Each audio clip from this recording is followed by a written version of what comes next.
even know what that means. Looky here. The Jolly Golly has GPS. Grandpappy search. Ha! We just have to push this button, and the ship will take us straight to Harmony Cord Island. Oh boy! Ahoy! Would you like to join me, mateys and me, and help Captain Goofbeard? Well, put on your pirate hat and set sail! Oh, say, you're gonna need a first mate, aren't you? Why, I've even got my wagon here to help carry treasure. I mean, supplies. Pipe down now, Pluto. Pegleg Pete only wants to help. And we can use all hands on deck. Welcome aboard, matey! Much obliged, Captain Mickey. You won't be sorry, and neither will I, once I get my hands on Captain Goofbeard's treasure. Yo-ho, crew! Set sail for Harmony Cord Island! Aye, aye, Captain. Sunk. Ho, ho, ho! I wish I had what was inside that trunk. Inside that trunk! Ah, it's a sad pirate tune I play for you here. I feel like a ship with no rudder to steer. No rudder to steer. Ho, ho, ho, ho, ho! I'm a pirate with no treasure, who's lost in a fog. Now old Captain Goofbeard's just a worthless sea dog. A worthless sea dog.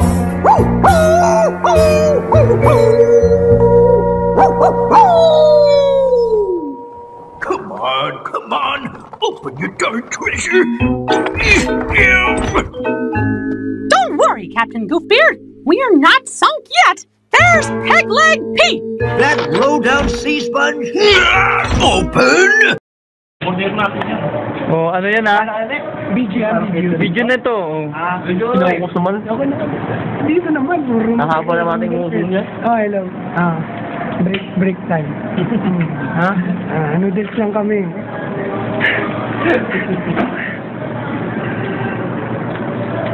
Dito ang pagkain sa Saudi tingnan mo. Pagkain sa Saudi, ito lang Yan, ang pagkain sa Saudi. Ni. Ano ni? Loko ka. Babae ako Pangina mo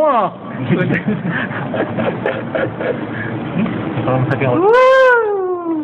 Sa ako din. Isang taon na lang. Ay, sa mga fans ko pala sa Cavite. Hintayin yung pagbabalik ko yun sa next year, ang tayo yung papapirmahan niyo sa akin, Hintayin nyo na pagbabalik ko. Kaganyan, sumusubo ako Alam mo ba, pag na ako dito, 6 months na lang ako. Dalawa kami Ay, sa Cavite, nandito kami ni Mark ngayon, dalawa kami. Ano mo yan? Ay, yung chicks dyan, nandaan nyo na. Hugas-hugas na to, Hugas na. Ako, wala akong masabi. Ikaw kumukuha Ano ba sasabihin ko? Wala pa. Okay na to. Dito, sige sa ito. Wala na. Hindi, maupo ka. Talaga? Maupo ka dyan para ano. Tapos na. Malala.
And we're back with Jeffrey Goldberg of The Atlantic, who has the cover story in this month's magazine, an amazing piece.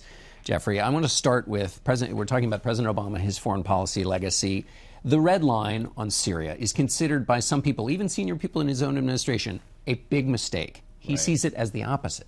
Right. He sees it as a very proud moment because he didn't do the thing that everybody in the establishment and all of our allies wanted to do, which was attack Syria to punish it for using chemical weapons. He sees Syria as the biggest slippery slope there is, and it's a moment when he now tells himself and told me that he's proud of that because he resisted all of the people pushing him to go have a war with Syria. What about having said it out loud? Does he at least acknowledge that maybe wasn't such a great idea, saying there was a red line, because ultimately he doesn't cross it? Yeah, he doesn't regret it, or didn't say that he regrets it. He thought that it was an appropriate brushback pitch, but what I think he's learned is don't make these kind of statements unless you're going to carry it through, and that was the big lesson, I think, for him. He also talks about free riders. Yeah.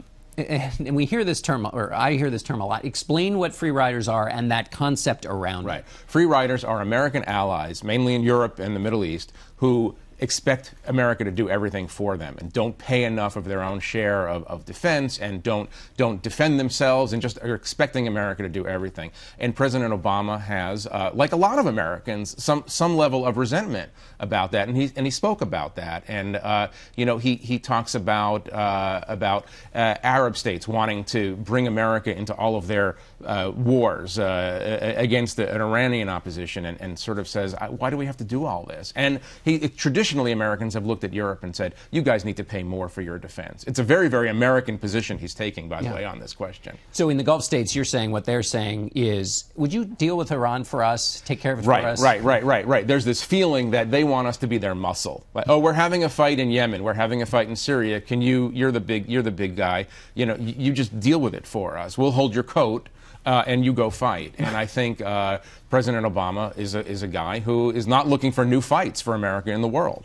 Is that connected to another phrase? I feel like we're going through the phrases of the Obama foreign policy, but the leading from behind. Yeah, which is an unfair description of what he was trying to do in Libya. In Libya, this is precisely it. He said, you know what, we'll do this, but you, meaning Britain and France, this is your backyard, first of all, you got to do all the cleanup. We have the capability of bombing everything we need to bomb, but you got to do this. And he told me, and this is a matter of some controversy in the last couple of days, he told me that he doesn't think that Britain and France did enough in the follow-up. And has some disappointment about that. And of course, they don't like to hear that, but it's probably true. Well, isn't that then the argument for why the U.S. has to do everything, because you can't leave it to somebody else? I think President Obama is trying to train our allies, in essence, to grow up a little bit and take a little bit more responsibility, especially for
Hyvästi Lotta-kissa.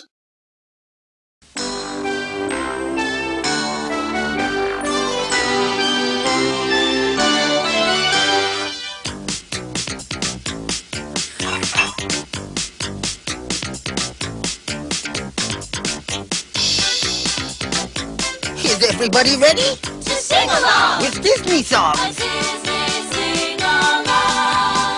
Now you at home can sing along with your favorite Disney song. We will play every note so you can sing along. Join right in, sing along with your favorite Disney song. Once you've heard every word, you'll want to sing along.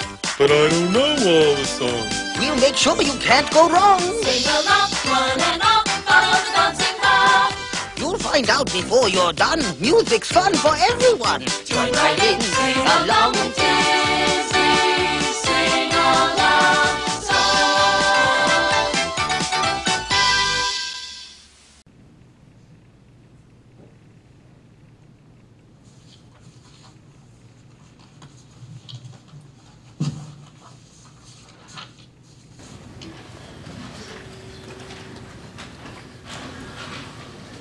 All right, this is a remand of a sentence from the Superior Court.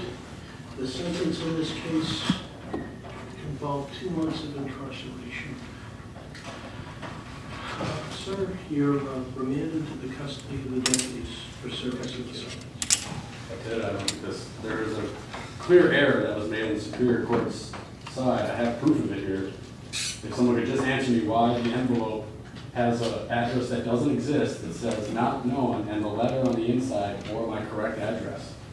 Sir, the issue of whether or not the Superior Court trial judge made an error is the issue of whether or not he exercised unsustainable exercise of discretion. That is only reviewable by the Supreme Court. It's not reviewable by another trial judge. I do not have the legal authority based upon that to deal with the matter. As a consequence of that, the only issue is to place you into the custody of the deputies. So you're going to blindly ignore proof that I've never missed a trial. I've never missed a hearing. I came here on my own accord today. I mean, is there any way someone can take, I didn't do anything wrong here. I don't understand why I would have to appeal to anybody when someone could just look at this and say, someone in Superior Court, so